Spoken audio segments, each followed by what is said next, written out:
I hope all you are safe and well. Now we will start the first topic, periodic table. हम NCERT की periodic table में यहाँ पर कुछ point discuss करेंगे जिसमें से नीट की एग्जाम में कई बार क्वेश्चंस आते हैं और आप लोगों ने देखा भी है कि नीट की एग्जाम में फ्रिक्वेंटली 3 या 4 क्वेश्चन हर साल एग्जाम में आते हैं। पीरियोडिक टेबल के फर्स्ट पेज से हम लोग स्टार्ट कर रहे हैं। यहाँ आप लोगों के सामने एक पीरियोडिक टेबल का पूरा एक ब्लॉक डायग्राम पूरा बना हुआ है जिसमें group number, period number, block, S block, P block, D block and F block को हम लोगों ने रिप्रेजेंट किया हुआ है। ये एक पीरियोडिक टेबल का पीरियोडिक क्लासिफिकेशन है जिसमें हम लोगों ने हर तरह की प्रॉपर्टीज को इंडिकेट किया है। बट यहां से इस जगह से थोड़ा सा नेट में अब क्वेश्चन कम आने लग गया है, लेकिन ये एक इनिशियल पार्ट है। इसके बिना हम पीरियोडिक प्रॉपर्टीज के बारे में एक्सप्लेन नहीं कर सकते। दैट्स व्हाई इस पीरियोडिक टेबल की एक एक एलिमेंट के बारे में आप लोगों को पूरा एनालिसिस करना है। यहां से हमारे पास कुछ क्वेश्चंस मिलते हैं एग्जाम में और इस पीरियोडिक टेबल को बनाने के लिए कई सारे साइंटिस्ट ने किस तरह से मेहनत करी है, ये एक बार पूरा आइडिया आप लोगों के दिमाग में होना चाहिए। हम जानते हैं पीरियोडिक टेबल के फॉर्मेशन के जस्ट पहले कई सारे साइंटिस्ट ने अपना वर्क किया। सबसे पहले जैसे हम बात करें डोबनियर ट्राइड्सलो, डोबनियर ने 3 एलिमेंट्स को अरेंज किया था और यह बोला गया था कि मिडल वाला एलिमेंट फर्स्ट और थर्ड एलिमेंट के एटॉमिक मास के एवरेज के बराबर एटॉमिक मास रखता है। उसके बाद आया न्यूलैंड ऑक्टेव रूल, देन उसके बाद आया लोथरमेयर कर्व। लोथरमेयर कर्व ने से मेंडलीफ ने पूरा बेनिफिट उठाया और मेंडलीफ ने एटॉमिक मास के बेस पर अपना क्लासिफिकेशन दिया। यहां जो पीरियोडिक टेबल का ब्लॉक डायग्राम बना हुआ है, इस ब्लॉक डायग्राम में first A, second A, third A, fourth A, fifth A, seventh A, six A, seventh A, eighth, first B, second B, third A, fourth A, fifth A, six A, seventh A, ये जो लिखे हुए हैं ये सब Mendeleev के according दिए गए सिंबल से हैं। मेंडलीफ ने अपनी पीरियोडिक टेबल को 2 पार्ट में क्लासिफाइड किया था, A and B. A classification जो था यहां पर पीरियोडिक टेबल के एस एंड पी ब्लॉक को इंडिकेट करता है, जबकि बी क्लासिफिकेशन यहां पर डी ब्लॉक को इंडिकेट करता है। यहां इस पीरियोडिक टेबल में जो ये लेटेस्ट बुक बनी हुई है इसमें थोड़ा सा ये करेक्शन किया हुआ है कि यहां डी ब्लॉक में इन्होंने ए लिख दिया है, जबकि इस जगह पर यहां पर ये बी आएगा, इस जगह पर यहां पर इस जगह ये बी आएगा, जबकि पी ब्लॉक में यहां पर इन्होंने बी लिखा हुआ है, इस जगह पर यहां पर ये ए आएगा, क्योंकि ए जो वर्ड लिखा जाता है वो एस एंड बी ब्लॉक के लिए होता है, जबकि बी वर्ड जो लिखा जाता है वो डी ब्लॉक के लिए लिखा जाता है। एस ब्लॉक में टोटल 2 ग्रुप्स होते हैं, पी ब्लॉक में टोटल 6 ग्रुप होते हैं, जबकि डी ब्लॉक में टोटल 10 ग्रुप्स होते हैं। यहां पर थर्ड बी ग्रुप एंड या ग्रुप नंबर थर्ड में 6 एंड 7th पीरियड में लैंथेनम एंड एक्टिनियम की जैसी प्रॉपर्टी रखने वाले टोटल 14 एलिमेंट हैं। इस पीरियोडिक टेबल के नीचे हम लोगों ने 2 पीरियड बनाए हुए हैं, लैंथेनोइड्स एंड एक्टिनोइड। लैंथेनोइड में टोटल 14 एलिमेंट हैं एंड एक्टिनोइड में भी टोटल 14 एलिमेंट हैं। इन टोटल 28 एलिमेंट को मिलाकर बोला जाता है एफ ब्लॉक एलिमेंट, जिन्हें पीरियोडिक टेबल के थर्ड ग्रुप या थर्ड बी ग्रुप के अंदर रखा हुआ है। इस पीरियोडिक टेबल के पूरे डायग्राम में से हमें यहां से एक वैरायटी का क्वेश्चन निकालना होता है। जैसे सपोज आपको कोई एटॉमिक नंबर दिया गया है और आपको उसका period, group, block and element निकालना होता है। एक क्वेश्चन हमारा ये आता है। एक हमारे पास क्वेश्चन के कॉन्फ़िगरेशन आप लोगों को याद रखने होते हैं। कुछ एलिमेंट के कॉन्फ़िगरेशन बिल्कुल एक्सेप्शन होते हैं, और जैसे हमारे पास यहां पर क्रोमियम का कॉन्फ़िगरेशन ये आपको याद रखना है 3d5 4s1। इसके अलावा निकल, palladium and platinum, in 3 element के कॉन्फ़िगरेशन भी एक्सेप्शन की फॉर्म में रहते हैं। क्रोमियम, निकल, पैलेडियम, प्लेटिनम, इनके कॉन्फ़िगरेशन आप बिल्कुल कंठस्थ याद कर लें, क्योंकि एग्जाम में जब भी इनके कॉन्फ़िगरेशन की बात आती है हमेशा हमें डायरेक्ट कॉन्फ़िगरेशन लिखकर बिल्कुल इफिशियंसी को बढ़ाना है। इसी प्रकार से लैंथेनोइड और एक्टिनोइड के कॉन्फ़िगरेशन से रिलेटेड भी हर बार नीट में एक क्वेश्चन यहां से आ जाता है। आप लैंथेनोइड और एक्टिनोइड के कॉन्फ़िगरेशन को भी बिल्कुल कंठस्थ याद रखिए। इस पीरियोडिक टेबल में रिमेनिंग जो भी कॉन्फ़िगरेशन है वो सब जनरल कॉन्फ़िगरेशन रखते हैं, बट क्रोमियम, निकल, palladium, platinum, lanthanoid and actinoids, इनके जो कॉन्फ़िगरेशन है ये एक्सेप्शन की फॉर्म में लिखे हुए हैं। अतः आप ये सारे कॉन्फ़िगरेशन को बिल्कुल कंठस्थ याद रखें ताकि आपके क्वेश्चंस करने की एफिशिएंसी अपने आप बढ़ जाए। तो ये कॉन्फ़िगरेशन तो आप लोगों को याद रखना ही रखना है। पीरियोडिक टेबल के क्लासिफिकेशन में क्वेश्चन में हमारे पास यहां पर कई बार यहां पर ग्रुप नंबर पूछा जाता है। अब ग्रुप नंबर हम लोगों ने निकाल लिया 1 2 3 4 5 6 7 8 9 10 11 12 13 से लेकर 18 तक, बट वहां पर क्वेश्चन का जो आंसर होता है वो होता है ए एंड बी की टर्म्स में, जो मेंडलीफ या मोजले की पीरियोडिक टेबल के द्वारा दिए गए थे। तो क्वेश्चन का आंसर ग्रुप नंबर जो पूछा जाता है उसमें अगर 1 से लेकर 18 तक दे तो कोई दिक्कत नहीं है, लेकिन अगर यदि ए और बी की टर्म्स में दे, थर्ड है, फोर्थ है, फिफ्थ है, फर्स्ट है, सेकंड है, तो भी आप लोगों को याद रखना है। ये पीरियोडिक टेबल का पूरा एक क्लासिफिकेशन है हमारे पास। पीरियोडिक टेबल के क्लासिफिकेशन के पहले एनसीईआरटी में हम लोग कुछ पॉइंट्स के बारे में बात करेंगे जिनको आप लोगों को अंडरलाइन करना है। पीरियोडिक टेबल के क्लासिफिकेशन में सबसे पहले यहां पर पीरियोडिक टेबल के क्लासिफाई करने के लिए जिन साइंटिस्ट ने वर्क किया उसमें सबसे पहले हम लोग बात करेंगे 3.2 जेनेसिस ऑफ पीरियोडिक क्लासिफिकेशन। 3.2 में यहां पर जेनेसिस ऑफ पीरियोडिक क्लासिफिकेशन में इस जगह जॉन डॉबरनर का नाम दिया हुआ है।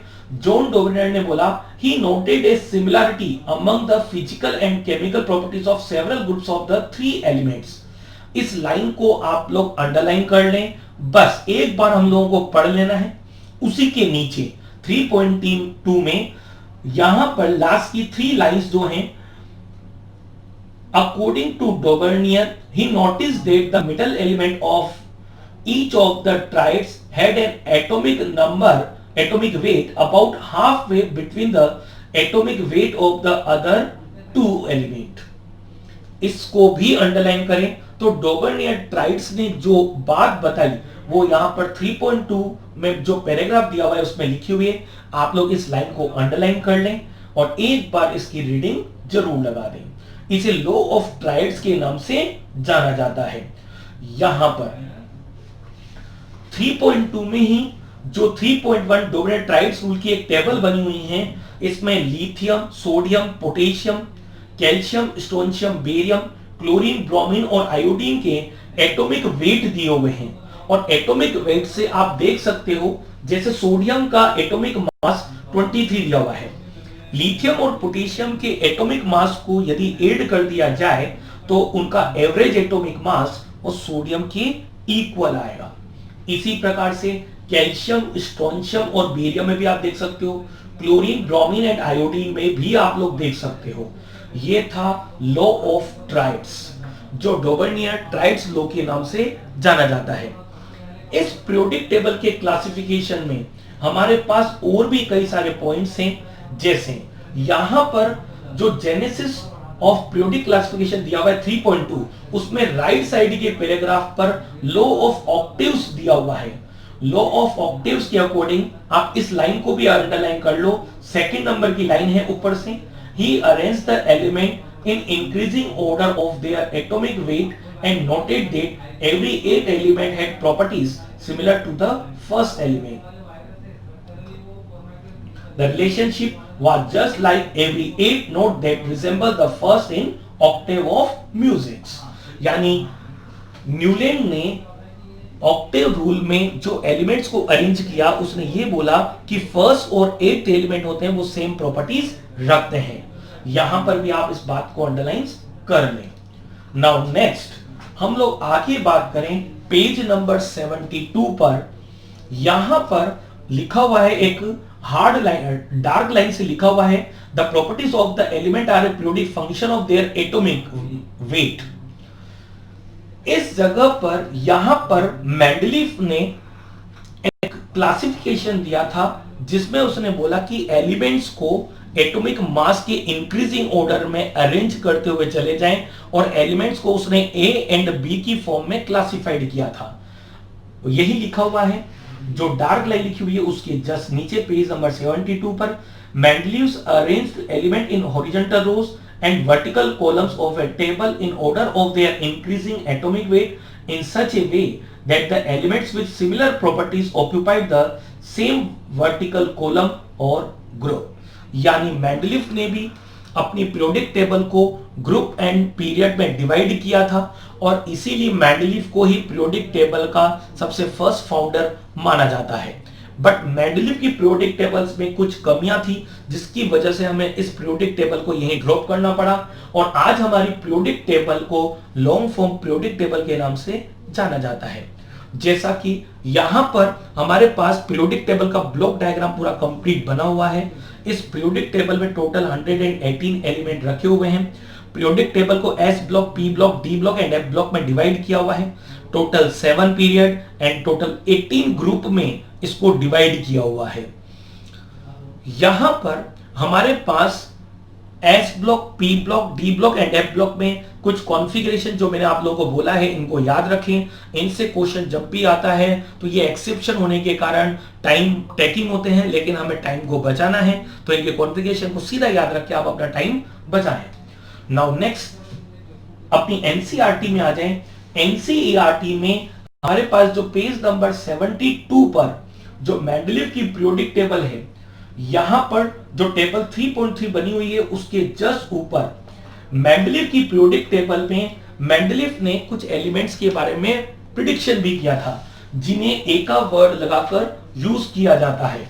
जैसे टेबल नंबर 3.3, टेबल नंबर 3.3 में अगर हम डिस्कस करें तो यहां पर इसने गैलियम की जगह बिल्कुल वैकेंट छोड़ दी थी और उसका नाम रखा था एका एल्यूमिनियम।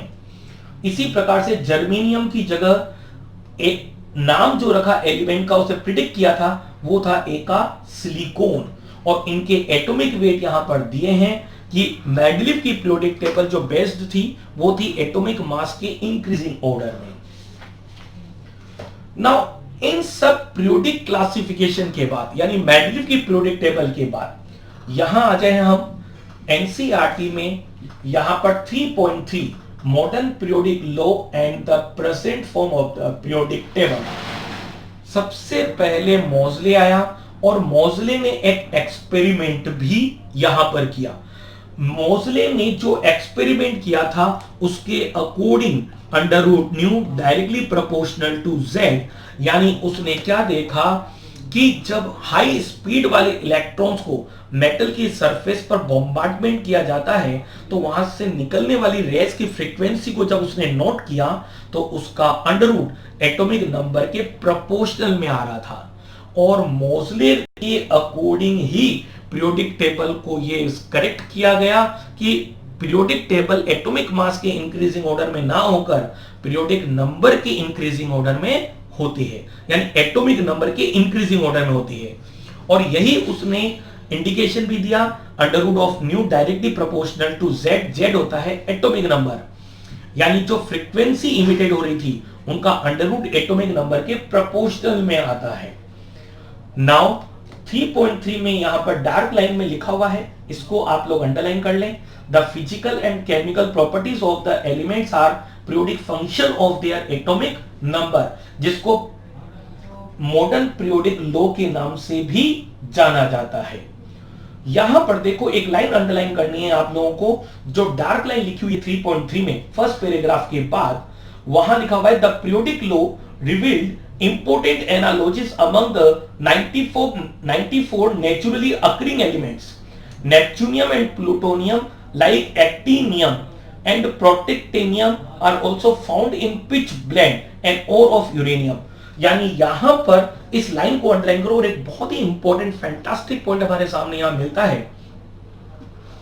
यहां पर यूरेनियम का जो ओर होता है पिच ब्लेंड U3O8, यूरेनियम के ओर का नाम होता है U3O8। इसके अंदर नेपच्यूनियम एंड प्लूटोनियम नाम के एलिमेंट भी होते हैं। जब ओर जमीन से निकाला जाता है और जब वो नेचुरल है तो नेपच्यूनियम एंड प्लूटोनियम को भी नेचुरल एलिमेंट माना जाता है।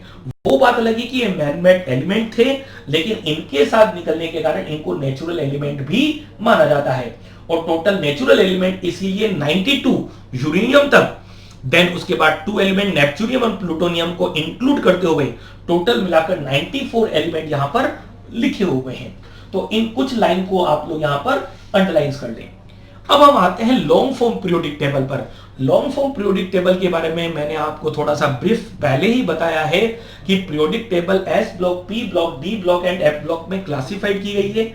और इसमें से हमारा एक क्वेश्चन यहां पर कभी कभार पूछ लिया जाता है period, group, block and element के बारे में, जिसके क्वेश्चंस भी आप लोगों को प्रैक्टिस में लाने चाहिए। Now we will discuss about some questions. जैसे हमारे पास क्वेश्चंस दिया जाता है कई बार कैल्शियम के बारे में। कैल्शियम का एटॉमिक नंबर 20, कॉन्फ़िगरेशन होता है 1s2, 2s2, 2p6, 3s2, 3p6 and 4s2।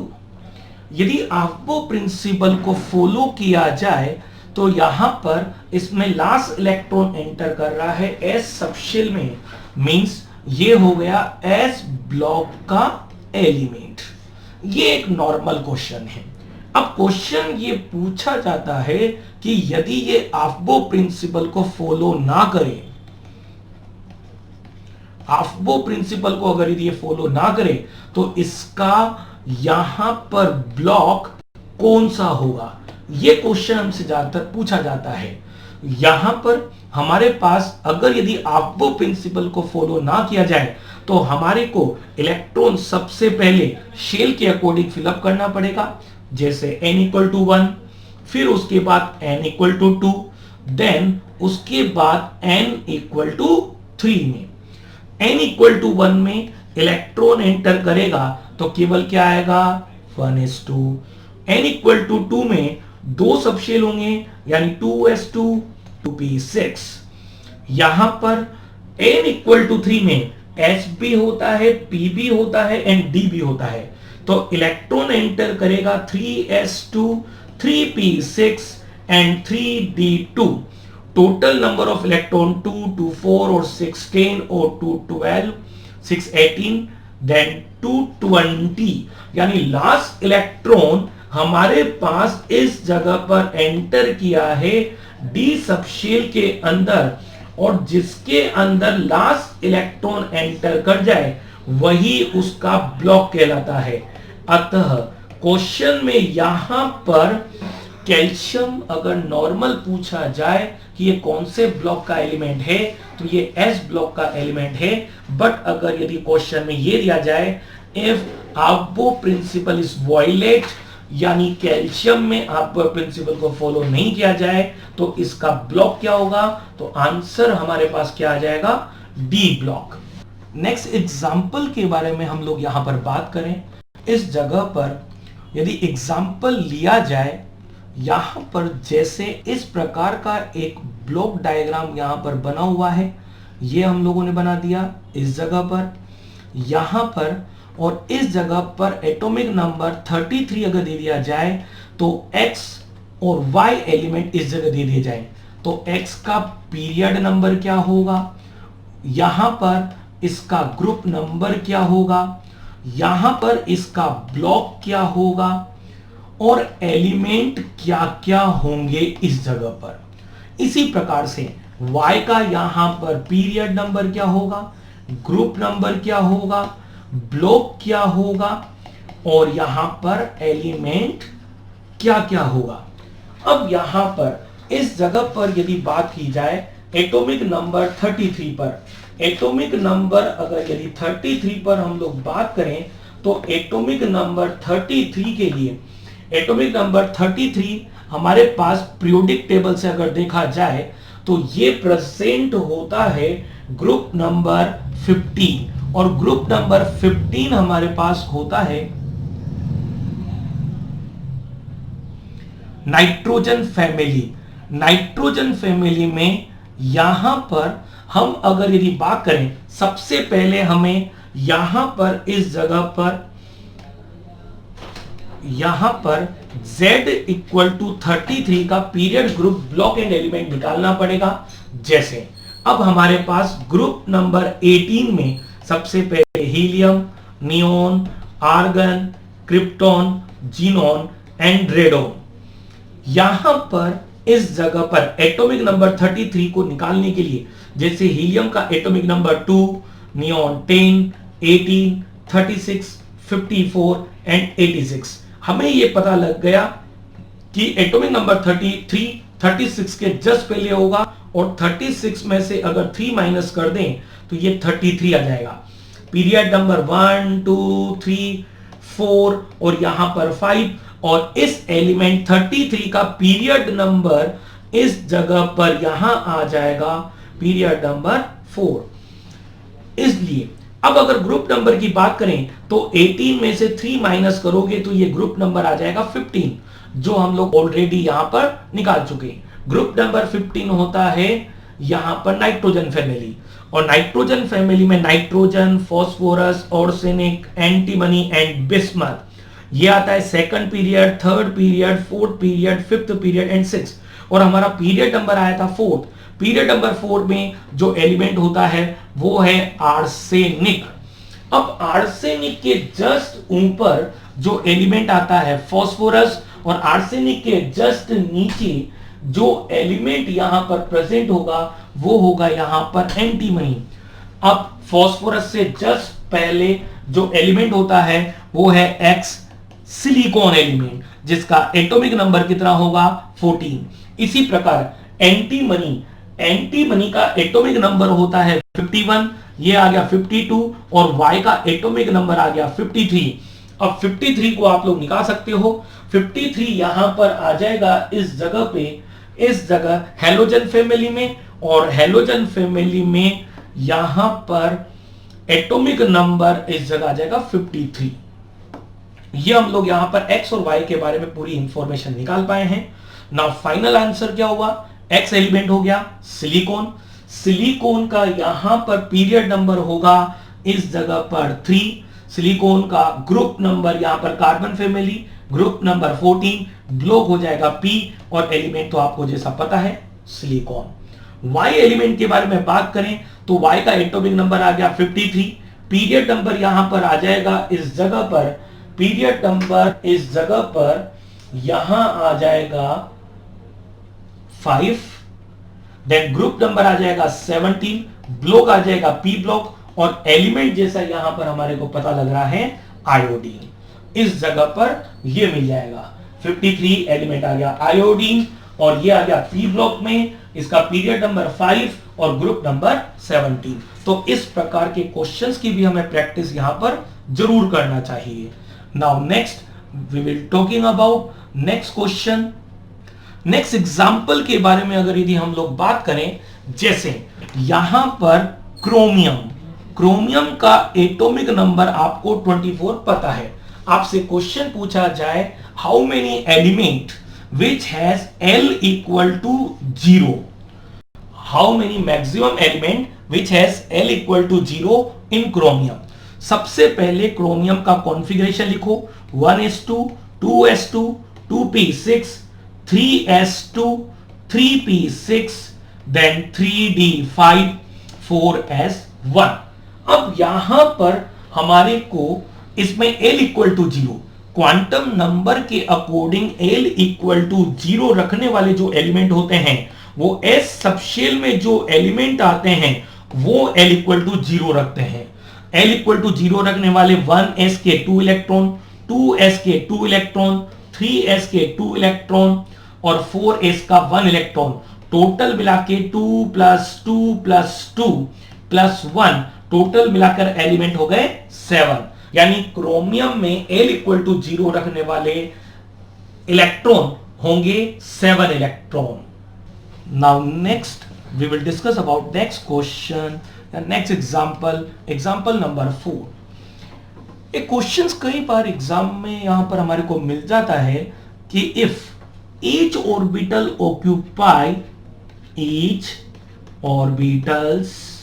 occupy 3 electrons, then 11th period में पीरियोडिक टेबल में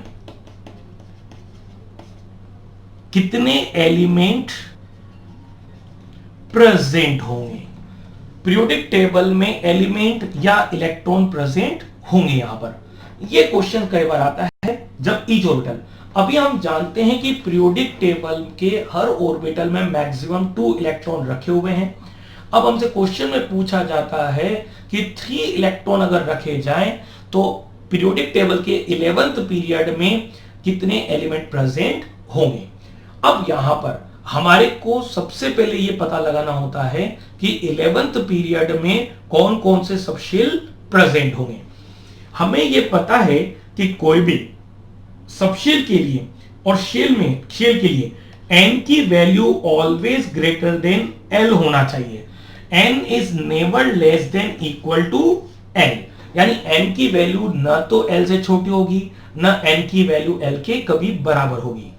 अब यहां पर पीरियोडिक टेबल के जैसे डिस्कशन में हम लोग जानते हैं कि पीरियोडिक टेबल सबसे पहले स्टार्ट होती है s ब्लॉक, फिनिश होती है p ब्लॉक पर, और s और p के लिए इलेक्ट्रॉन हमेशा nth में ही एंटर करता है, यानी जो भी पीरियड हमें दिया गया हो।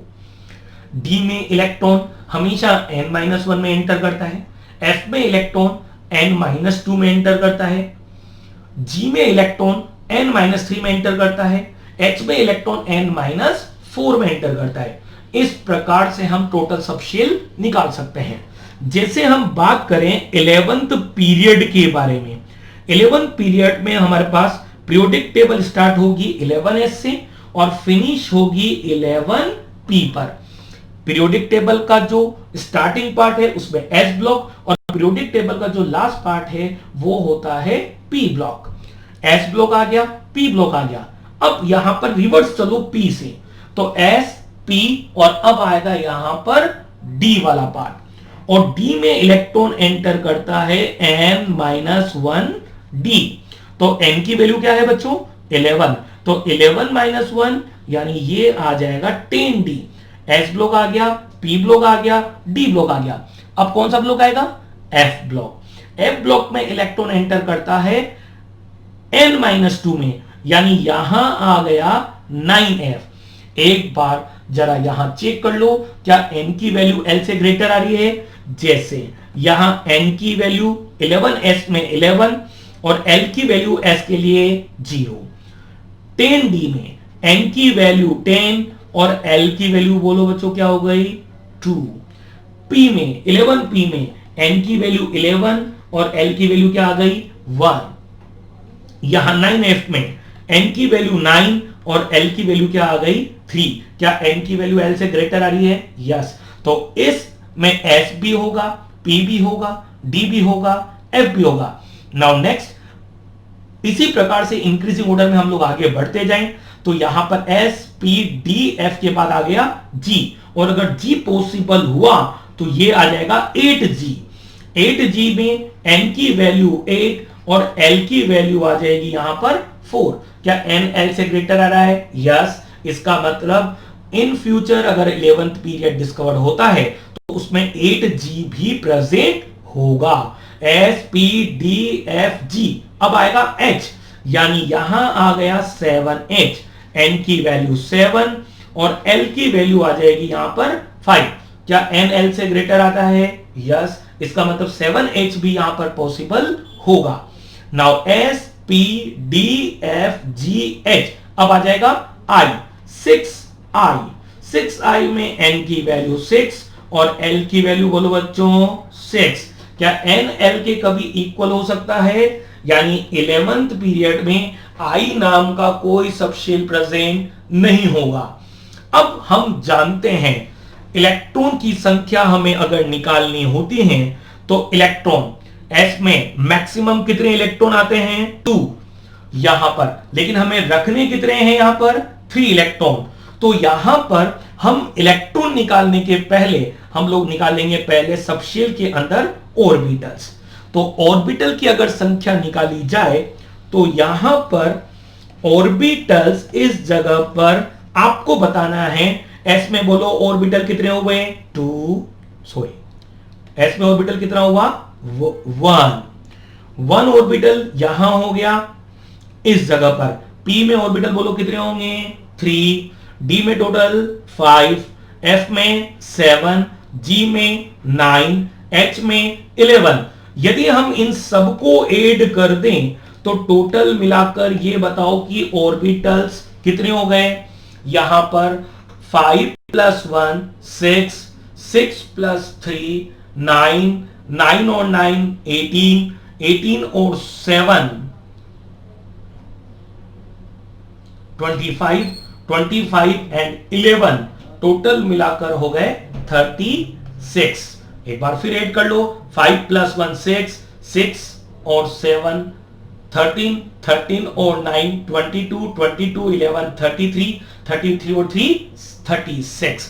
अब हमारे को हर ऑर्बिटल में 3 इलेक्ट्रॉन एंटर कराना है और हर ऑर्बिटल टोटल मिलाकर ऑर्बिटल है हमारे पास 36। हर ऑर्बिटल में जब 3 इलेक्ट्रॉन एंटर कराओगे तो टोटल मिलाकर इलेक्ट्रॉन जो आ जाएगा 36 × 3 = यहां आ जाएगा 108। इसलिए इन फ्यूचर अगर 11th पीरियड डिस्कवर होता है तो हमारे पास और हर ऑर्बिटल में अगर 3 इलेक्ट्रॉन आते हैं तो हमारे पास टोटल मिलाकर 11th पीरियड में जो एलिमेंट आएंगे वो आएंगे 108। अब आप लोगों का क्वेश्चन आएगा सर अगर एक्चुअल में अगर 2 ही इलेक्ट्रॉन अगर हम लोग डालते तो 11th पीरियड में आज हमारे पास कितने एलिमेंट होते। तो हम इस बात पर भी डिस्कस कर सकते हैं। यहां पर पीरियड नंबर 1, इस जगह पर 2 3 4 5 6 7, यहां पर 6 7 8 9 10 11। इस जगह पर मैजिक नंबर आप लोग जानते हो 2 8 8 18 18 32 एंड 32। यहां पर 8 का पेयर है, 18 का पेयर है, 32 का पेयर है।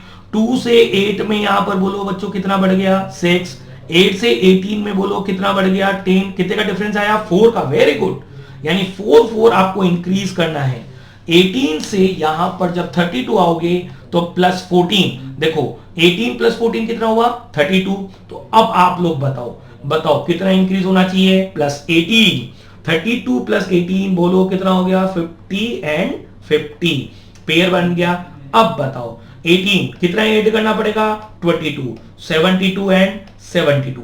तो यहां पर मैजिक नंबर, अब जैसे फर्स्ट पीरियड में टोटल एलिमेंट की संख्या अगर यदि निकाली जाए तो कितनी आएगी 2। फिर सेकेंड पीरियड में 8, यहां पर थर्ड पीरियड में 8, फोर्थ पीरियड में 18, फिफ्थ पीरियड में 18, सिक्स पीरियड में 32, सेवन पीरियड में 32, एट्थ पीरियड में 50, नाइन्थ पीरियड में 50 यहां पर आ जाएगा, 10th पीरियड में 72 और 11th पीरियड में 72। अगर 11th पीरियड इन फ्यूचर अगर डिस्कवर होता है और उसमें अगर 2 एलिमेंट ऑक्यूपाई किए जाएं तो उसमें मैक्सिमम एलिमेंट आएंगे यहां पर इस जगह पर 72। लेकिन अगर यदि इस जगह पर हमसे बोला जाए कि अगर ईच ऑर्बिटल में 3 इलेक्ट्रॉन ऑक्यूपाई करवाने हैं तो 11th पीरियड में टोटल कितने एलिमेंट ऑक्यूपाई होंगे, तो हमारा आंसर कितना आया था 108। और अगर 3 इलेक्ट्रॉन की जगह अगर 2 इलेक्ट्रॉन ऑक्यूपाई कराते हैं तो हमारा आंसर कितना आएगा 72। इस प्रकार के पीरियोडिक क्लासिफिकेशन में इस तरह के क्वेश्चंस हमारे से थोड़ा सा कई बार पूछ लिए जाते हैं और हमें इस तरह के क्वेश्चन की प्रैक्टिस भी करनी चाहिए। नाउ नेक्स्ट हम लोग बात करेंगे पीरियोडिक टेबल के एनसीईआरटी के पेज नंबर 78 पर 3.5 पर। डियर स्टूडेंट, लास्ट टर्न पर हम लोगों ने कुछ क्वेश्चंस की प्रैक्टिस करी थी जिसमें हम लोगों ने इलेक्ट्रॉनिक कॉन्फ़िगरेशन के बारे में आइडिया लिया था। हम लोगों ने कई तरह के वैरायटी वाले क्वेश्चंस भी किए थे। नाउ उसी से रिलेटेड इस थ्योरी को हम लोग आगे बढ़ाते हैं। यहां पर मैं पेज नंबर एनसीईआरटी से बोल भी रहा हूं, लेकिन कई बार बुक्स नई और पुरानी होती हैं, तो पेज नंबर अगर चेंज हो जाए तो आप कंटेंट नंबर को देखकर आगे बढ़ सकते हैं।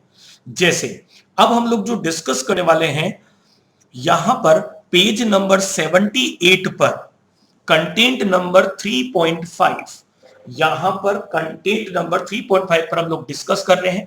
हेडिंग दिया हुआ है electronic configuration of elements and the periodic table. हम इलेक्ट्रॉनिक कॉन्फ़िगरेशन से रिलेटेड हम लोग यहां कुछ बात करने वाले हैं। जैसा यहां लिखा हुआ है, quantum number define the main energy level known as shell. We have also studied about the filling of electron into different subshell, also referred to as the orbitals. अब इन ऑर्बिटल्स में हमें इलेक्ट्रॉन का डिस्ट्रीब्यूशन करना है।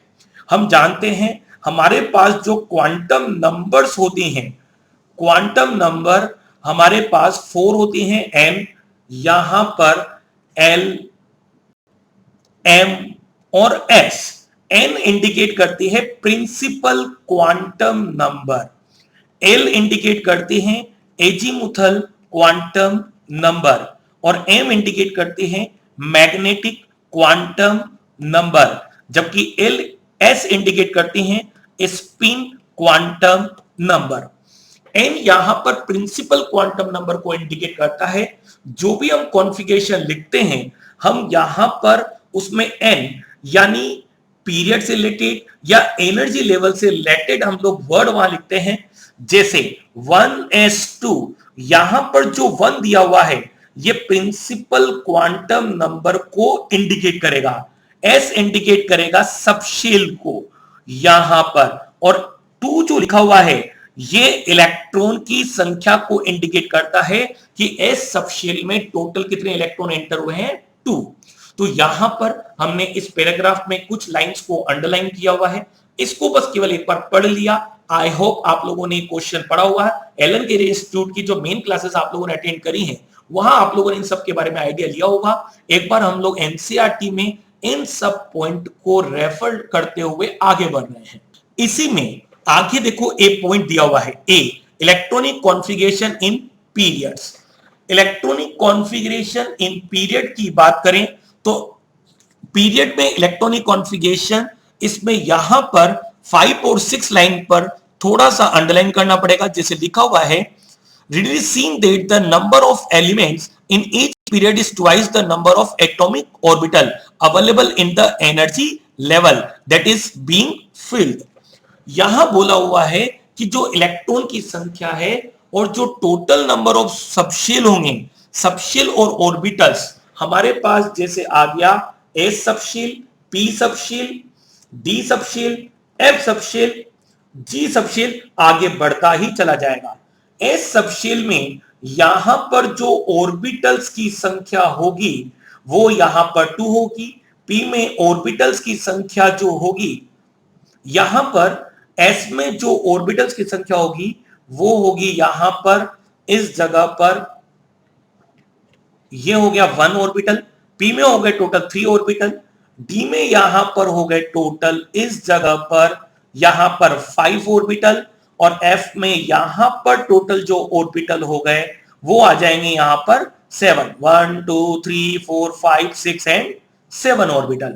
इसी प्रकार से जी में टोटल जो ऑर्बिटल की संख्या होगी वो यहां पर होगी 9 ऑर्बिटल। एस में 1, पी में 3, डी में 5, एफ में 7 और जी में फिर आगे 9 बढ़ता चला जाएगा। यहां पर लिखा हुआ है कि एक ऑर्बिटल में जो इलेक्ट्रॉन्स आते हैं वो ऑर्बिटल के जस्ट डबल के बराबर आते हैं, यानी एक ऑर्बिटल में मैक्सिमम इलेक्ट्रॉन की संख्या यहां पर ऑर्बिटल की संख्या के जस्ट डबल हो जाती है। जैसे एस ऑर्बिटल में इलेक्ट्रॉन की संख्या 2 होगी, पी सबशेल में टोटल ऑर्बिटल 3 हैं तो यहां टोटल इलेक्ट्रॉन 6 होंगे। डी सबशेल में टोटल 5 ऑर्बिटल हैं तो टोटल इलेक्ट्रॉन की संख्या 10 होगी। यहां पर एफ में टोटल 7 ऑर्बिटल हैं तो टोटल इलेक्ट्रॉन की संख्या 14 होगी। और अगर जी सबशेल इन फ्यूचर अगर डिस्कवर होता है तो उसमें टोटल 9 ऑर्बिटल्स होंगे और उसमें इलेक्ट्रॉन की संख्या टोटल कितनी होंगी, 18 इलेक्ट्रॉन यहां पर इसमें प्रेजेंट होंगे। तो इस पैराग्राफ में यहां पर इन लाइंस को अंडरलाइन करना है, जिसमें हमें इलेक्ट्रॉन को कैसे फिलअप किया जाता है और एक ऑर्बिटल में मैक्सिमम कितने इलेक्ट्रॉन आ सकते हैं ये हमें यहां से याद रखना है। इसी पैराग्राफ में यहां ट्रांजिशन सीरीज के बारे में लिखा हुआ है। ट्रांजिशन सीरीज देखो, डार्क लाइन से, ब्लैक डार्क वर्ड से लिखा हुआ है ट्रांजिशन सीरीज। उसमें हम उसकी 3-4 लाइंस को, उस पैराग्राफ को अंडरलाइन करेंगे। मैं यहां पढ़ रहा हूं, आप उसको अंडरलाइन करते हुए चले। यहां लिखा हुआ है the fourth period start at potassium. Fourth period के बारे में इन्होंने बात करी है और इसको बोला गया है कि ये पोटेशियम से स्टार्ट होता है। And the added electron fill up the 4s orbital. Now you may note that the before the 4p orbital is filled, filling up of 3d orbitals become energetically favorable and we come across the so-called 3d transition series। यहां पर हमें जो electronic configuration के बारे में बताया है, इन्होंने हमसे जो बात करी है वो बात करी है फोर्थ पीरियड के बारे में। और फोर्थ पीरियड हम जानते हैं, लास्ट टाइम पे हमने क्वेश्चन भी किया था कि 4s आएगा, देन 3d आएगा, देन उसके बाद 4p आएगा। और फोर्थ पीरियड सबसे पहले ऐसा पीरियड हो गया जिसमें 3d सीरीज सबसे पहले एंटर करती है। इसको बोलते हैं फर्स्ट ट्रांजिशन सीरीज। जब इसके बाद फिफ्थ पीरियड में जो 4d सीरीज आएगी उसे हम बोलेंगे सेकंड ट्रांजिशन सीरीज। देन उसके बाद जो 5d सीरीज आएगी उसे बोलेंगे थर्ड ट्रांजिशन सीरीज। और उसके बाद जो 6d सीरीज आएगी उसे हम बोलेंगे fourth transition series. First 3d, second 4d, third 5d और फोर्थ ट्रांजिशन सीरीज कौन सी आ गई? 6d। यानी टोटल मिलाकर हमारे पास यहां पर 4 ट्रांजिशन सीरीज हो गई, जिसमें total number of electron first transition series में 10, यहां पर 4d में 10, 5d में 10 और 6d में 10।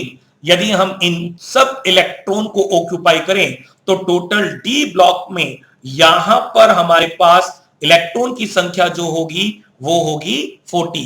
यानी कि टोटल डी ब्लॉक में आने वाले इलेक्ट्रॉन की संख्या होती है 40। इसे हम लोग फर्स्ट, सेकंड, थर्ड और फोर्थ ट्रांजिशन सीरीज के नाम से भी जानते हैं। अब यहां पर हमारे पास इस जगह पर बात करें, यहां पर हमारे पास जिंक, कैडमियम, मरकरी एंड यूयूबी का एटॉमिक नंबर 112। इन एलिमेंट को यहां पर ट्रांजिशन एलिमेंट के नाम से नहीं जाना जाता। यानी यहां पर हमारे पास टोटल डी ब्लॉक की संख्या, डी ब्लॉक में एलिमेंट की संख्या 40 हो गई, जबकि ट्रांजिशन एलिमेंट की संख्या हमारे पास इस जगह हो गई 36। यहां जिंक, कैडमियम, मरकरी, यूयूबी को ट्रांजिशन एलिमेंट की फॉर्म में नहीं माना जाता, but we can say these elements are non typical transition element. यानी ये अपनी अपनी प्रॉपर्टीज को तो इंडिकेट करते ही हैं, लेकिन हम इनको एग्जैक्टली ट्रांजिशन एलिमेंट नहीं बोल सकते, तो हम इनको नॉन टिपिकल ट्रांजिशन एलिमेंट के नाम से जान सकते हैं। इसी प्रकार इस पैराग्राफ में ट्रांजिशन सीरीज के नीचे यहां इनर ट्रांजिशन सीरीज के बारे में लिखा हुआ है, वहां पर भी हम कुछ लाइंस को अंडरलाइन करेंगे। Inner transition series which is called the lanthanoid series, the 7th period similar to the 6th period with the successive filling up of the 7s, 5f, 6d, 7p orbital and include most of the man-made radioactive element. This period will end at the element with atomic number 118, which would belongs to the noble gas family. इस line को भी underline करें। Then उसके बाद आगे लिखा हुआ है filling up of the 5f orbital after actinium gives the 5f inner transition series known as actinoid series. The 4f and 5f inner transition series is known as f block element.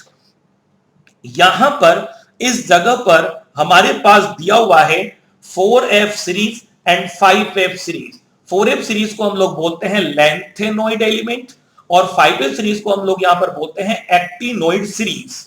Lanthanoid और actinoids में, lanthanoid में total 40, actinoid में total 40 और total मिलाकर 28 electron यहां पर fill up किए जाते हैं, 28 एलिमेंट्स यहां पर प्रेजेंट हैं। इसको बोलते हैं एफ ब्लॉक सीरीज के नाम से। अब हमारे पास यहां पर S block, P block, D block and F block के बारे में यहां पर पूरा कंक्लूजन क्लियर हो गया। इसमें यहां पर आगे बी पॉइंट में ग्रुप वाइज इलेक्ट्रॉनिक कॉन्फ़िगरेशन लिखा हुआ है। देन उसके बाद 3.6 में आप देख सकते हो एनसीईआरटी में एसपीडीएफ के बारे में पूरा कॉन्फ़िगरेशन बताए हुए हैं। एस ब्लॉक, लास्ट इलेक्ट्रॉन अगर एस में एंटर करता है तो वो एस ब्लॉक, पी में एंटर करता है तो पी ब्लॉक, डी में एंटर करता है तो डी ब्लॉक, और एफ में एंटर करता है तो एफ ब्लॉक। यहां पर S block, P block, D block and F block में इसका एक और क्लासिफिकेशन होता है बोर के अकॉर्डिंग, जिसको हम लोग बोलते हैं इनर्ट गैस। देन उसके बाद बोलते हैं नॉर्मल एलिमेंट, देन उसके बाद ट्रांजिशन एलिमेंट, और उसके बाद inner transition element. Inert gas element जिसकी nth शेल पूरी तरह से कंप्लीट फिलअप हो। आप लोगों ने एलन केरी इंस्टीट्यूट की क्लासेस में आप लोगों ने इस बारे में पूरा पढ़ा भी होगा। उसके अलावा नॉर्मल एलिमेंट, एस और पी ब्लॉक के एलिमेंट जिसमें हम लोग इनर्ट गैस एलिमेंट को शामिल नहीं करते, उसको हम लोग बोलते हैं नॉर्मल एलिमेंट। एस और पी ब्लॉक के सभी एलिमेंट एक्सेप्ट इनर्ट गैस, उन सबको कहा जाता है normal element. Transition element D block के जिसमें n और n-1 इनकम्प्लीट फिलअप हो, वो ट्रांजिशन एलिमेंट कहलाता है। टोटल ट्रांजिशन एलिमेंट की संख्या अभी हम लोगों ने रिसेंटली बात करी 36 होगी, और डी ब्लॉक एलिमेंट की संख्या 40 होगी। लास्ट ग्रुप नंबर 12 के जो zinc, cadmium, mercury and Uub element हैं, उन्हें हम ट्रांजिशन एलिमेंट में शामिल नहीं करते। इसी प्रकार से एफ ब्लॉक में को बोला जाता है इनर ट्रांजिशन एलिमेंट, और उसमें n, n-1 एंड n-2 तीनों शेल जब इनकम्प्लीट होते हैं तो उसको एफ ब्लॉक सीरीज या इनर ट्रांजिशन एलिमेंट के नाम से जाना जाता है। तो एक तो पीरियोडिक टेबल ब्लॉक के अकॉर्डिंग हो गई, S block, P block, D block and F block, और एक पीरियोडिक टेबल बोहर के अकॉर्डिंग हो गई नॉर्मल एलिमेंट, इसके अलावा इनर्ट गैस एलिमेंट, एक हो गया ट्रांजिशन और एक हो गया इनर ट्रांजिशन एलिमेंट। तो हमारे पास ये पीरियोडिक टेबल का पूरा कंप्लीट इस प्रकार से, अब यहां पे आके हमारा पूरा कंप्लीट यहां से एनालिसिस होता है। दो तरह के पार्ट पीरियोडिक टेबल पे हम लोगों ने बात करी। आप लोग की एनसीईआरटी में 3.6.2 पर पी ब्लॉक एलिमेंट्स के बारे में लिखा हुआ है, पूरा कॉन्फ़िगरेशन हम लोगों ने बात करी है। डी ब्लॉक के बारे में लिखा हुआ है 3.6.3, और एफ ब्लॉक के बारे में लिखा हुआ है 3.6.4। ये आप लोगों ने पूरा पढ़ा हुआ है एनसीईआरटी में, इसमें ऐसे कोई खास बात नहीं है। यहाँ पर वही लाइंस को यहाँ समझाया हुआ है। अगर आप चाहें तो एक बार इसको रीडिंग भी लगा सकते हैं, नहीं तो हम लोगों ने जो पूरा पीरियोडिक टेबल के बारे में एनालिसिस किया है उसी पॉइंट्स पर हमारे पास एग्जाम में क्वेश्चंस मिल जाते हैं। नाउ नेक्स्ट हम लोग बात करेंगे इसमें metal, non metal and metalloids के बारे में। नाउ नेक्स्ट पीरियोडिक टेबल में एनसीईआरटी के पेज नंबर 82 पर 3.6.5 पर, पेज नंबर बच्चों इधर उधर हो सकता है, मैं फिर बोल रहा हूं, आप कंटेंट नंबर याद रखो 3.6.5 metals, non metals and metalloids. इस टॉपिक पर अपन लोग बात कर रहे हैं। यहां पर metal, non metal and metalloids, आप लोगों ने पीरियोडिक टेबल का जो ब्लॉक डायग्राम बनाया है, पीरियोडिक टेबल के इस ब्लॉक डायग्राम में यहां पर हमारे पास इस जगह पर जो बना हुआ है ये एस ब्लॉक है, ये बीच में यहां डी ब्लॉक है, और इस जगह राइट साइड पर हमारे पास यहां पर पी ब्लॉक बना हुआ है। अब यहां पर इसमें S block and D block जो है, ये है डी ब्लॉक, यहां एस ब्लॉक और ये पी ब्लॉक। एस ब्लॉक और डी ब्लॉक को मेटल्स के नाम से जाना जाता है। पी ब्लॉक में हमारे पास यहां नॉन मेटल है, और यहां पर हमारे पास इस जगह पर पीरियोडिक टेबल के चार्ट में अगर आप देखोगे तो ऐसे एक सीडी जैसा बना हुआ है जिसको हम लोग बोलते हैं मेटलॉइड्स या सेमी मेटल्स के नाम से। मेटलॉइड, सेमी मेटल्स ऐसे एलिमेंट जो मेटल्स की भी प्रॉपर्टी रखते हैं एंड नॉन मेटल्स की भी प्रॉपर्टी रखते हैं। अब यहां पर ये जो पैराग्राफ दिया हुआ है 3.6.5 में metals, non metals and semi metals यानी मेटलॉइड्स के बारे में हमें आइडिया देता है। जैसे आप लोग इसमें यहां पर अंडरलाइन करोगे, मैं पढ़ देता हूं एक बार इसको। The elements can be divided into metal and non metals. उसी में नीचे आ जाओ, metals are usually solid at room temperature. हम जानते हैं कि मेटल्स सॉलिड होते हैं, और सॉलिड रूम टेम्परेचर सॉलिड होते हैं, लेकिन इसमें भी एक मेटल ऐसा है जो लिक्विड फॉर्म में पाया जाता है, जैसे मरकरी। इसके अलावा गैलियम एंड सीजियम, ये लो टेम्परेचर पर लिक्विड फॉर्म में होते हैं। यहां लिखा हुआ है mercury is an exception. Gallium and caesium also have very low melting point 303 kelvin and 302 kelvin respectively. Metals, अब मेटल हम लोगों ने बोला है नॉर्मली सॉलिड होते हैं, यूजुअली इनके melting and boiling point high होंगे, have high melting and boiling point, they are good conductor of heat and electricity, ये आप लोगों ने एलन केरी इंस्टीट्यूट में क्लास में पढ़ा भी है, यहां पर they are good conductor of heat and electricity, but underline करके रखना, इससे रिलेटेड हमारे एग्जाम में नेट में क्वेश्चन आ जाता है। आगे दे आर मेलिएबल, ये भी हम जानते हैं, और इनका यूज किया जाता है थिन शीट बनाने में, and ductiles can be drawn into wires. In contrast non metal are located at the top right hand side of the periodic table, जैसा हम लोगों ने बोला है पी ब्लॉक के एलिमेंट जनरली नॉन मेटल्स होते हैं और इनको पीरियोडिक टेबल में राइट साइड पर दिखाया जाता है। यहां पर जो पी ब्लॉक में है इस जगह पर ये नॉन मेटल्स की फॉर्म में जाने जाते हैं। अब यहां पर इसी में नीचे दो लाइन को छोड़कर हम लोगों ने रेड पेन से इसको अंडरलाइन किया है, non metals are usually solid और gases at room temperature with low melting and boiling point. अब इसमें हमारे पास पी ब्लॉक में एक तो आता है बोरोन, बोरोन होता है B12 की फॉर्म में और इसका स्ट्रक्चर है आइकोसाहेड्रल, दैट्स व्हाई बोरोन का मेल्टिंग पॉइंट बहुत ज्यादा हाई होता है, जबकि हम लोगों ने पढ़ा कि नॉन मेटल एलिमेंट सॉलिड और गैस फॉर्म में होती हैं और इनके मेल्टिंग बॉइलिंग पॉइंट बहुत लो होते हैं। लेकिन बोरोन एक ऐसा एग्जांपल है जो नॉन मेटल होने के बावजूद भी हाई मेल्टिंग पॉइंट रखता है। बोरोन की इसी प्रॉपर्टी के कारण हम इसको कई जगह पर मेटलॉइड्स की फॉर्म में भी मान लेते हैं, जबकि हमारे पास इस जगह पर जो मेटलॉइड्स एलिमेंट आते हैं वो होते हैं यहां पर सिलिकॉन, जर्मेनियम, इस जगह पर आर्सेनिक, यहां पर एंटीमनी, इसके अलावा टेल्यूरियम और एस्टेटिन, इसके अलावा रेडियो एक्टिव एलिमेंट एक और है पोलोनियम। इन एलिमेंट को हम लोग यहां पर मेटलॉइड्स की फॉर्म में जानते हैं, लेकिन बोरोन मेटल के जैसे हाई मेल्टिंग पॉइंट रखने के कारण बट इसके जो भी कंपाउंड बनते हैं वो कोवलेंट होते हैं, तो कंपाउंड बन रहे हैं कोवलेंट, मेल्टिंग पॉइंट रखता है हाई, तो इस वजह से इसको कई जगह पर मेटलॉइड्स यानी सेमी मेटल्स भी माना जाता है, बट एनसीईआरटी ने इसको यहां पर नॉन मेटल के फॉर्म में माना जाता है।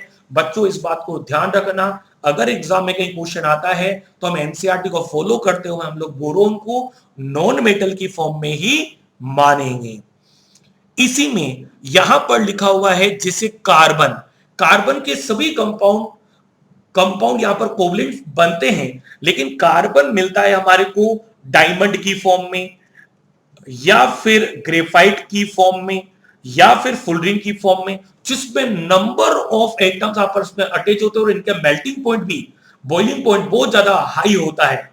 क्लियर, यानी कि ये नॉन मेटल होने के बावजूद भी high melting point and boiling point रखता है, that's why they are poor conductor of heat and electricity. देखो यहां पर लिखा हुआ है उसी में नॉन मेटल की प्रॉपर्टी में कि इनके high melting point boiling point होने के कारण ये पुअर कंडक्टर होते हैं हीट और इलेक्ट्रिसिटी की। Most of the non metallic solids are brittle and are neither malleable no ductile. ऑब्वियस सी बात है बच्चों कि मेटल और नॉन मेटल में ये डिफरेंशिएट करके पॉइंट लिखे हुए हैं, तो इनके बारे में थोड़ा सा ब्रीफ आइडिया आप लोग रखें, क्योंकि इनमें से कई बार हमारे एग्जाम में क्वेश्चंस आ जाता है। बोरोन और कार्बन को स्पेशली याद रखें कि बोरोन का फॉर्म होता है B12 और कार्बन हम लोग जानते हैं कि ग्रेफाइट डायमंड की फॉर्म में मिलता है। इसके अलावा मेटल सॉलिड होते हैं, उनमें एक्सेप्शन के फॉर्म में हमारे पास ऐसे मेटल हैं जैसे मरकरी, गैलियम, सीजियम और यूयूबी अन बाइयम। यहां पर एनसीईआरटी में अन बाइयम के बारे में कुछ नहीं लिखा हुआ, तो हमारे को सीजियम, गैलियम एंड मरकरी को, ये तीनों एलिमेंट ऐसे हैं जो सॉलिड होने के बावजूद भी लिक्विड फॉर्म में पाए जाते हैं। हमें इस पॉइंट को स्पेशली याद रखना है, हो सकता है हमारे पास यहां से कभी एग्जाम में क्वेश्चन निकलकर आ जाए।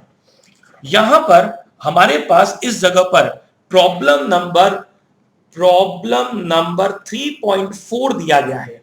प्रॉब्लम नंबर 3.4 में यहां पर इन क्वेश्चन पूछा हुआ है मेटेलिक कैरेक्टर के इंक्रीजिंग ऑर्डर में हमें अरेंज करना है, मेटेलिक कैरेक्टर के इंक्रीजिंग ऑर्डर में। देखो यहां पर इन्होंने एलिमेंट दिया है सिलिकॉन, बेरिलियम, यहां पर मैग्नीशियम, यहां पर दिया हुआ है सोडियम, देन फास्फोरस। हम लोगों ने अभी बात की है कि मेटलिक कैरेक्टर एस ब्लॉक से जब पी ब्लॉक की ओर हम लोग जाते हैं तो मेटलिक कैरेक्टर डिक्रीज होता है। पी ब्लॉक में हमारे पास नॉन मेटल मिलते हैं, जबकि एस ब्लॉक और डी ब्लॉक में हमारे को मिलता है क्या, मेटल्स। सबसे पहले हम लोग इनको ब्लॉक के अकॉर्डिंग डिवाइड करते हैं। हमारे पास एस ब्लॉक में यहां पर जो एलिमेंट दिए गए हैं वो दिया गया है, एक तो बेरिलियम, एक दिया गया है मैग्नीशियम और एक दिया गया है सोडियम। जबकि पी ब्लॉक में हम लोग अगर क्लासिफाइड कर दें तो हमारे पास इसमें दो एलिमेंट दिए गए हैं, एक तो दिया गया है सिलिकॉन और एक दिया गया है फास्फोरस। अब ये बताओ एस ब्लॉक और पी ब्लॉक में मेटलिक कैरेक्टर ज्यादा किसमें होगा? वेरी गुड, एस ब्लॉक के एलिमेंट में मेटलिक कैरेक्टर ज्यादा होगा। अब यहां पर हमारे पास जो क्वेश्चन आ रहा है बेरिलियम मैग्नीशियम सोडियम में कैसे डिवाइड करें, तो हमारे पास इस जगह पर बेरिलियम मैग्नीशियम और सोडियम आता है यहां पर फर्स्ट डे में, इस जगह पर लेफ्ट टू राइट। अब बताओ सबसे पहले लेफ्ट पार्ट में कौन है? सोडियम। यानी इन तीनों में सबसे बढ़िया मेटलिक कैरेक्टर किसमें हो गया? सोडियम। तो नाउ बच्चों इनका ऑर्डर क्या बनेगा? पहले हम इन तीनों को अरेंज करेंगे तो सबसे बढ़िया मेटलिक कैरेक्टर किसका हो गया? सोडियम। सोडियम से कम कौन हो गया? मैग्नीशियम। मैग्नीशियम से कम कौन हो गया? बेरिलियम। क्या इन तीनों मेटल में मेटलिक कैरेक्टर आप लोगों को कैलकुलेट करना आया? यस। नाउ अब हमारे पास जो सबसे लीस्ट मेटलिक कैरेक्टर होंगे वो होंगे पी ब्लॉक के एलिमेंट में। यहां पर इनको पीरियोडिक टेबल के अकॉर्डिंग अगर हम बात करें तो अब सबसे पहले ये थर्ड पीरियड के एलिमेंट हैं, silicon, sodium, magnesium, aluminium, silicon, phosphorus. Left to right जाने पर मेटलिक कैरेक्टर कम हो रहा है, तो सिलिकॉन और फास्फोरस में इस जगह पर मेटलिक कैरेक्टर ज्यादा किसमें हो गया? सिलिकॉन। और सबसे कम किसमें हो गया? फास्फोरस। अगर इन तीन दोनों एलिमेंट को भी यहां अरेंज कर दें तो फिर आ जाएगा सिलिकॉन, देन आ गया फास्फोरस। तो फाइनल आंसर हमारे पास हो गया कि मोस्ट मेटलिक कैरेक्टर किसमें हो गए? सोडियम। लीस्ट मेटलिक कैरेक्टर किसमें हो गए? फास्फोरस। अब बच्चों अगर यदि क्वेश्चन ये आ जाए कि नॉन मेटलिक कैरेक्टर में अरेंज करना है तो हम इस ऑर्डर को क्या कर देंगे? रिवर्स। तो यहां पर मेटलिक कैरेक्टर से रिलेटेड हमारे पास पीरियोडिक टेबल में कई बार ऐसा क्वेश्चन आया है, most metallic, least metallic, most non metallic और लीस्ट नॉन मेटलिक। तो इस पॉइंट को थोड़ा सा ध्यान रखें। मैंने ये क्वेश्चन बहुत आसान सा था, थोड़ा सा इस बारे में ध्यान रखें। आप लोगों ने जैसा डिस्कस किया एस ब्लॉक और डी ब्लॉक के मेटल होते हैं, पी ब्लॉक के नॉन मेटल्स होते हैं, और बीच में जो एक सीडी नुमा जो लाइन बनी हुई है वो मेटलोइड्स सेमी